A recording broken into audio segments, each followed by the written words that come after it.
Peeps, we're back for part 3 of the top frame build of our 3 Degree of Freedom motion simulator platform build. Now, the doctor has flipped over his top frame to the other side of how we were working on it last video in part 2. Now, what he's going to do is he's going to whack in a little bit more weld on our uni joint plate cross sections here, right? So we've welded on the top side. I'm going to weld along here on the bottom side. And I should have told you guys that's what we're going to do. And I failed to do this. As you can see, mine's obviously welded on here and these haven't been cleaned up. So what I'm going to show you is a little tip and something you can use to clean up your weld as well as your grinding discs. You can use a cutting disc, but you need to use caution because these have a lot of flex, right? And where these cross sections are welded into our 30 by 30 here, there's a little gap that our cutting disc will fit into. But when it goes in that gap, it's going to want to bite. So you've got to be careful. We're only doing it really lightly, but this is just a really good way of cleaning up parts that are already joined that you won't get a thick grinder into to try and clean them if you need to weld these.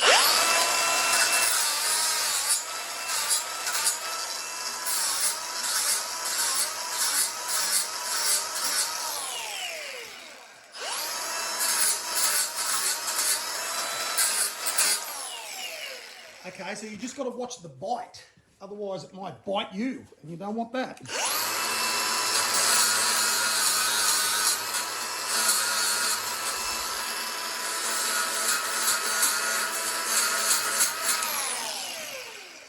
Okay, so that's a little tip for cleaning up hard to get places with the larger discs. So we're right back into it here in part 3 of the top frame build. No mucking around, guys. The doctor is not as manic as he was last episode. He's very focused and ready to smash this top frame build. So I'm going to get on and clean the other side of this bit of material and get these welded, and I highly recommend you do the same. Obviously, this is a high stress point on our top frame, so it's good to have this nice and welded. That's why I recommended the 25 by 25 in the 3mm wall, because you're sitting on this, a lot of weights on this, on our mid frame. So just a reminder, guys, of what we've spoken about MIG welding troubleshooting. When the doctor just fired up the MIG then and started trying to lay down a bead, splatter, splatter, poof, poof, no arc. Now, we all know what that is because the doctor's talked about this. The doctor needed to change out his tip on his gun. So as soon as you get a bit of faffing about with your arc,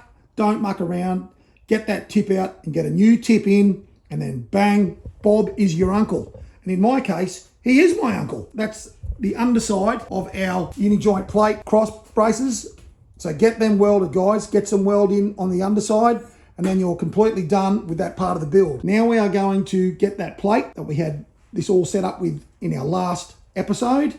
We're now going to get that welded onto our mid-frame 50 by 100 box that we've welded on the top of our uni joint. Okay, guys, I've got my mid-frame, righto, back on my table here. The doctor spotted this and realised he hadn't talked about this. You guys have probably spotted this in the videos and wondered what that was all about. So my humble apologies, I should have talked about this. This is an optional extra. What is going to happen with this hole is our traction loss motor and potentiometer is hanging around down the back here, right? And we need to run wires right from the front of our rig up to that motor and to our potentiometer. Well, the doctor is going to run his inside his box, okay? Because we've got a big tube here, basically, right? This is perfect for keeping our wires inside and out of being stepped on, etc. The only issue you may have with this is that you're probably not going to have the luxury of having a large metal hole saw like the myriad of metal hole saws the doctor has, but you do have a 16mm drill bit. Now this is about 25mm, okay? A 16mm hole will easily accommodate feeding your power wires and your potentiometer wires in your box down to the front where all of our electronics are going to sit when we set them all up. But you'll probably have to use some stiff wire to try and feed your wires onto, just with a little bit of tape, and run them to be able to push them through your tube. I've got an electrician's fiberglass reel, if you like, the same thing that electricians use to run wires in houses. I've got a roll of that. Stiff wire will do the same job. You just need wire that's going to be the length of your mid-frame. Okay, now if you want to do this, okay, you will need to center this on your mid-frame.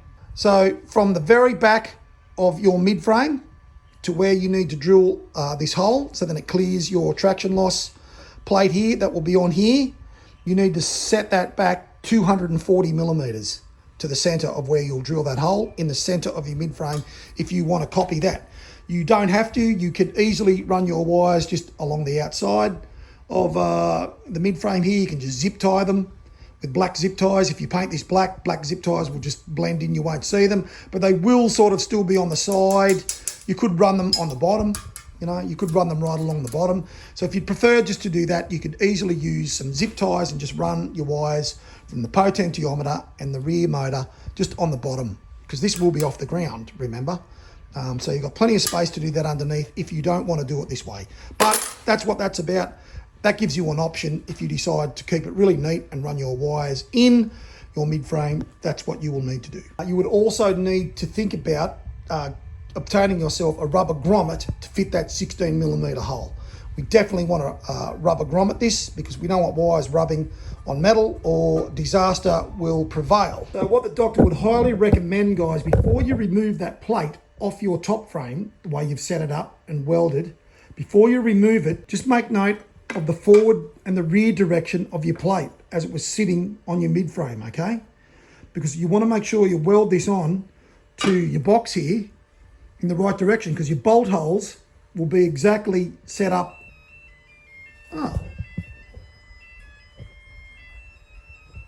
So like I was saying, when we set this up and weld this on our box that's welded onto our uni joint, we want to make sure that when we then go to marry this back up onto our top frame, that these holes are where they need to be on our top frame. So if you accidentally just take this off and just weld it on and sort of weld it on the opposite way that it was set up on your top frame, because your bolt holes will differ slightly, you may then go to put this on your top frame and go, why aren't these bolt holes lining up now? So just mark your little bit of plate here, which was the forward section, which was the rear section or orientation on your mid frame before you take this off.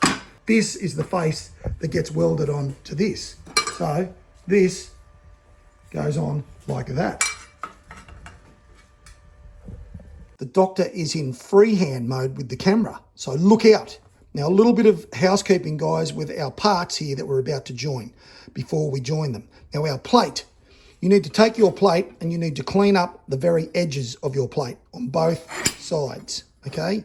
You need to get the mill scale off and clean them up nice and shiny. And then on the underside here that it's going to attach to our box, you need to just bevel both edges for some fill weld. Once you've done that, you need to find the length center and you need to find the center of the width of your plate, okay? And you need to draw that in. You'll be assisted by the fact that we already have our 8 millimeter hole drilled in our plate. Now, when you mark this up with everything centered, you need to bleed those marks onto the edges of your plate. That's why you need to clean this plate up before you mark it. Otherwise, you're going to grind those marks off, okay? Now, that is going to make it much easier for us to line this up on our box, as you'll see right now. So on our box, we need to do the same thing. We need to clean and prep our box ready to weld our plate onto this. The same as what we've done with our plate, you need to find the center of your length and you need to find the center of your width, and you need to bleed those marks off the edge of your box, okay? Because that's going to help you line up your plate to be dead in the center. Make sure you clean the center of your plate here where we're going to do our sneaky plug weld. Okay, so you guys can be confident that there is no video trickery or anything like that going on. We are live streaming. This is not live streaming. We are live shooting the setup of our plate. Now, a quick reminder and a couple of things that we need to have ready before we try and do this. Have a hammer handy. Get yourself a set of small vice grips. These will save a lot of frustration. They're not very expensive. A little pair like these can be got from Bunnings, or super cheap here in Australia for about $6. For something like this, that will really help. It'll help your neighbours too, because they won't hear words they've never heard before when you're trying to set this up. A quick reminder, we're going to make sure that our forward part of our plate is facing forward to the front of our mid frame. Okay, now we're going to place this on, and I'm going to try and get this as close as I can by eye, okay, using the marks that we've marked on our plate, with the marks, with all the centered marks on our box, okay.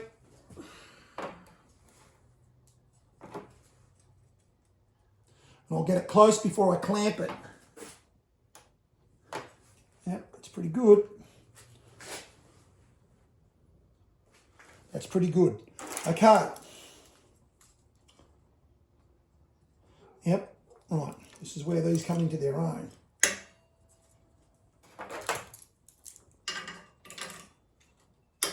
Rightio.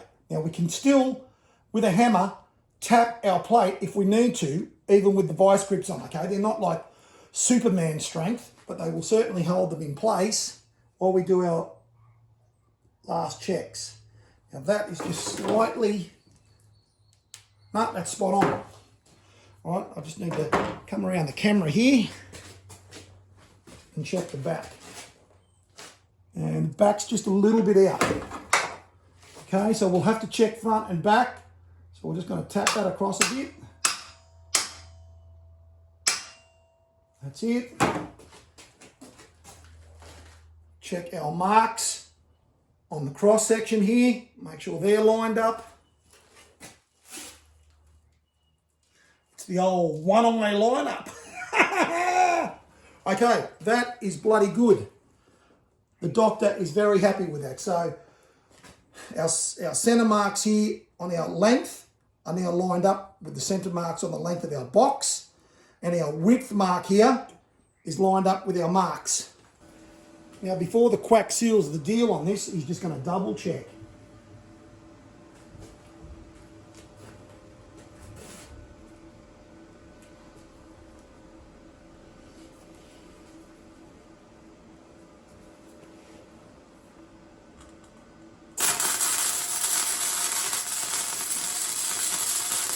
And that's all we need to do to hold that on. Okay, well, to hold it on for us to do our main welds, okay? Obviously, we're not doing one damn plug weld on this thing, or you're going to be flying off this the first corner of Nordschleifer. So we need to run some beads now on the sides into our box, and your plate is now on your uni joint for your connection to your top frame.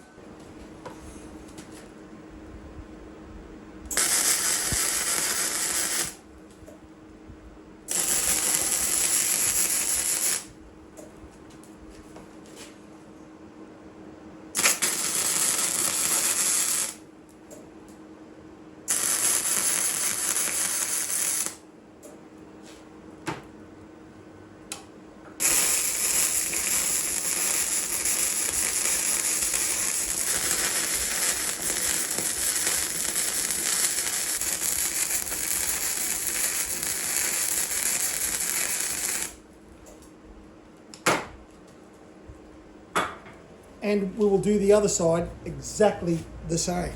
That's all you'll need to do, guys, to keep that on. Just run some beads, 30 to 40 millimeters in length, in a similar configuration to that, you know, 2 on the ends, 1 in the middle. That's never going to go anywhere, that plate, okay? Do that on both sides. Well done, guys. Your plate is on your uni joint. Well, the good news is, peeps, the top frame is on. Okay, I'm running my M8 bolts through the plate. Well, that took quite the fiddle to get this set up and on that mid frame. Now, I assisted myself with some car stands, okay? I used some car stands at the forward section of the top frame to get the top frame in the ballpark to be able to line it up to get my bolts through my plate on my uni joint. Now, I'm assuming that you guys are going to have some car stands, okay? Because you guys are all into sim racing. You're all sim junkies. You guys would be right into cars, like real cars, not just sim cars, but like a real car. You'd be servicing your car, doing all those sorts of things, because that's why you're into sim racing, right? So you'll have a set of car stands. So you'll need something at least to help you get your top frame as level as you can get to aid you in getting it lined up at the back here to get your bolts in and get everything secured. All right, it was fiddly. It took me some time to do this by myself. If you've got a friend or a partner that can help you do this, then it's going to make your life a lot easier, okay? Because this is hard to get located, all right? It does move around a lot, and it's not easy to do it, but it's on, okay? It's on, rightio? It's on, and it's going nowhere. So just get some help with that if you can. The doctor did it by himself, but the doctor is one of a kind. That's it. Our top frame's on, guys. You've got your top frame on. If you followed all of the doctor's videos up to this point, you followed all his measurements and his directions on how to do this, you're at your top frame point. Now we're ready to start to get some of our peripherals on our top frame. And we're going to start with our seat frame, getting that built and then set up on the top section here now. Obviously we're doing it so we can adjust our seat and be able to move it forward and aft. So let's get on to that. Okay, peeps. Now in regards to your racing seat, obviously this is going to be dependent on whether you already have a racing seat or whether you're looking into buying a racing seat, and whether or not you may buy the same seat that the doctor has, so then you can copy the doctor's design to the letter. What I'm trying to get to here, guys, is if you don't have a seat and you are thinking about basically buying the same seat as the doctor, okay, to copy his design, you will have to find yourself a track racer seat like this one. Now, I'm very sorry I can't tell you what the model is for this seat, because I bought this seat secondhand off Gumtree, and the guy I bought it off, he didn't know what model it was, and there's nothing on the seat that alludes to what the seat is. The tip I can give you though is, when I looked on Google at track racer seats, this seat most resembles the track racer seat that retails for $299 Australian. The other little tip here that might help identify this seat is that its mounting locations for a frame are on the side of the seat. They're not on the underside. The threads are set inside the fiberglass of this seat on the side of the seat. All track racer seats might be like that. I don't know. I've never owned a track racer seat before. The long and the short of it is, if you don't have this type of seat and your seat attaches from the underside, then you're going to have to become creative regarding the way that you set your seat up. And hopefully I'll be able to help you do that. That may be easier to envisage once we've finished building what we have to build for this seat, because I think once what I built for this seat, it should be reasonably easy to translate that to a seat that has its mounting points underneath it. Let's just get into this and let's talk about obviously what I've built for this seat, because that's all I've got to go off. So I'm going to talk about how I built this little frame here. There's one on each side of the seat. How it's built to bolt onto our seat, that this will ultimately be welded onto some 25 by 25 that will sit on top of our frame with some 90 angle attached, so then it can be moved left and right on the top of our frame, so we can adjust the seat if we need to adjust balance on the sim if we need to, if there's lighter or heavier people. As you might add different peripherals to your racing sim, you may upgrade racing wheels to, you know, heavier Fanatec's and stuff like that. You may need to make some adjustments to your top frame locations of your peripherals to keep the balance in your sim. And so that's what it's all about. That's why we're going to make all our peripherals movable on our top frame. So let's talk about this frame and what you need to do to build this frame to go on this track racing seat. Okay, peeps, so again, our trusty 75 by 5mm plate that you guys have surplus amounts of if you were followed the part 1 3D Groovefeder motion simulator platform build materials video, what you need to buy, then you will have enough of this to now use some of this for our mounting plates on our seat. So you're going to need to make 4 plates, 2 plates for each side of the seat. So guys, you're going to cut a length of 75 by 5 at 370 millimeters in length. That'll give you 10 millimeters of wriggle room if there's any cock-ups. Make sure that you find the center, like we always do, of our 75 millimeter width, which is 37.5. Mark that along the 370 and draw a center line right up so you know where the center of your 75 is, okay? Now, along that 370 millimeter length of 75 by 5, you're going to measure 4 areas of 90 millimeters in length and mark them. So measure 90 millimeters, make a mark, put your square on, draw a line. Measure another 90 millimeters, make a mark, put your square on, draw a line. Sorry, I can't repeat it because unlike you guys who have surplus 75 by 5, the doctor is rapidly running out of this. And this is yet another little bit of scrap that the doctor's found. So I can only show you what 2 plates are going to look like, but don't panic because you only need to see 2 because you make 2 of these and 2 of these. So this design, where the bolt hole is located in the top left-hand corner of the plate, you make 2 identical pieces. And the plate that has the bolt hole located right in the center of its top part of the plate, you make 2 of those. So let's get our measurements for where we have to drill. This one, okay, you're going to measure from that 90 millimeter mark back down 10 millimeters, make a mark, put your square on, draw a line. Then on that line you've just made 10 millimeters down from your 90 millimeter line, draw in 10 millimeters, make a mark, and then cross that section there. That's where you're going to punch. And that's where that hole will be drilled for this plate. And you'll make 2 of those exactly the same. For your 2 back plates on your seat, if you're using the track racer, again, these are 90 millimeters in length. Okay, at the center location you've made, all you do is at that 90 millimeter mark from the bottom, just measure back 10 millimeters, make a mark, just cross that, okay, that's where you'll punch and drill this hole. I'm going to repeat this so then we're clear. You'll have 2 of these plates in this design and you'll have 2 of these plates in this design. These are for the front bolt location on the track racer seat. These are for the rear bolt location on the track racer seat. The hole size you guys need to drill at these locations is an 8 millimeter in diameter drill bit. Okay, so it's an 8 mil hole. These bolts that go into the track racer, they're an M8 with a 1.25 thread pitch. They're a 35 millimeter long bolt.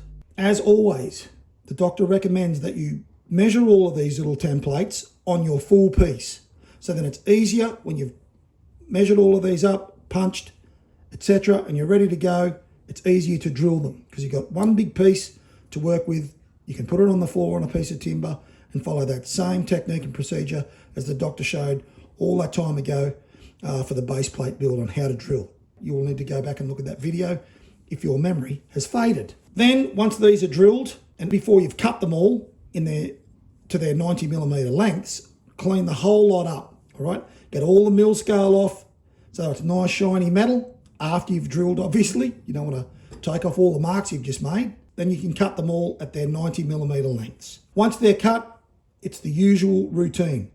Clean all of your metal up, round off the corners, round off all the sharpy, jabby, hurty bits of the metal, and then take all the mill scale off all of your plates so it's nice shiny metal and it's all clean and ready to paint.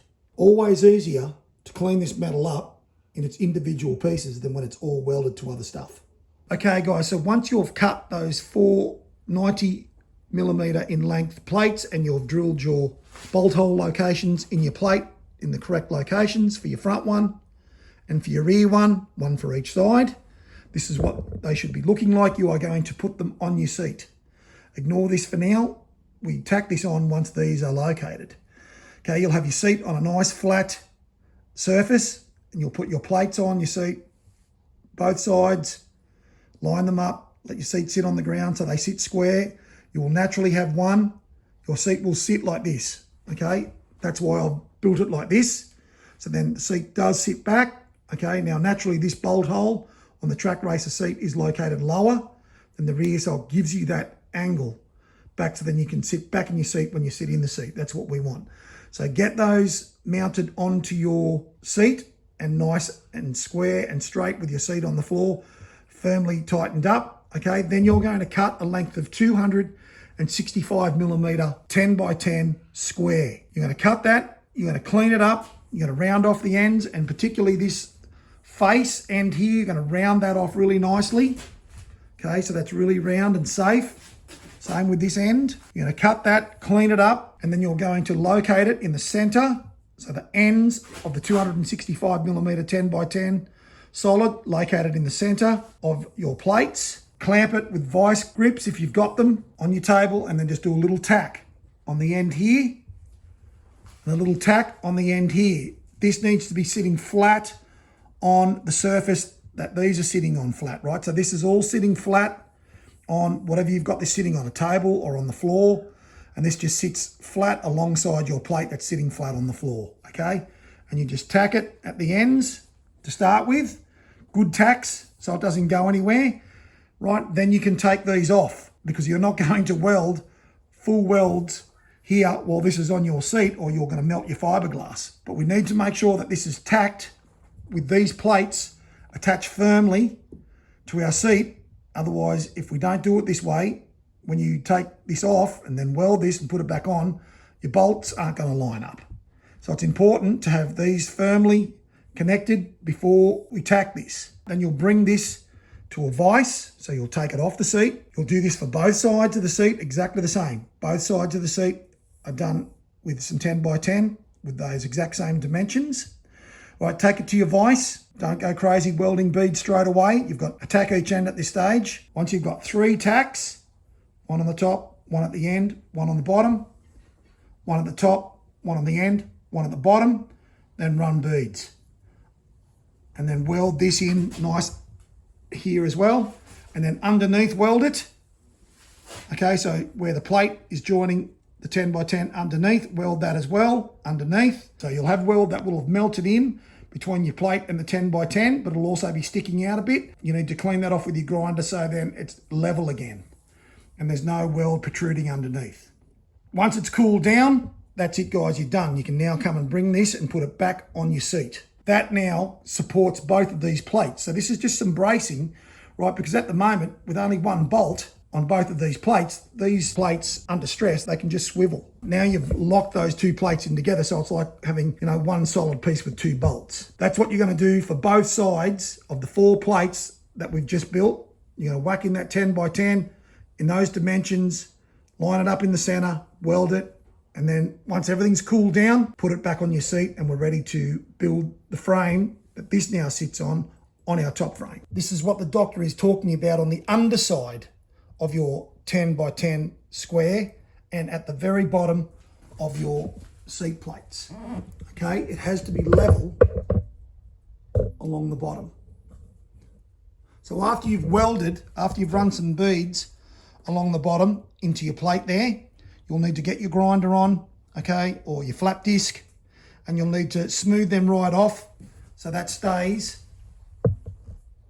nice and flat and nice and level on the underside, because this will be sitting on our 25x25 box and we'll be welding this onto our 25x25 box now, which will go onto some 90-degree angle that will sit on our top frame. So then this is all movable. And that's it for part 3 of the 3 Degree of Freedom motion simulator platform top frame build. Big thank you to everyone who's subscribed. Appreciate you guys as always. So we'll see you in part 4 where we get our seat frame completely built and then we start on our steering wheel setup, our steering wheel frame. So until then guys, as always, stay safe, stay healthy, and take it easy out there.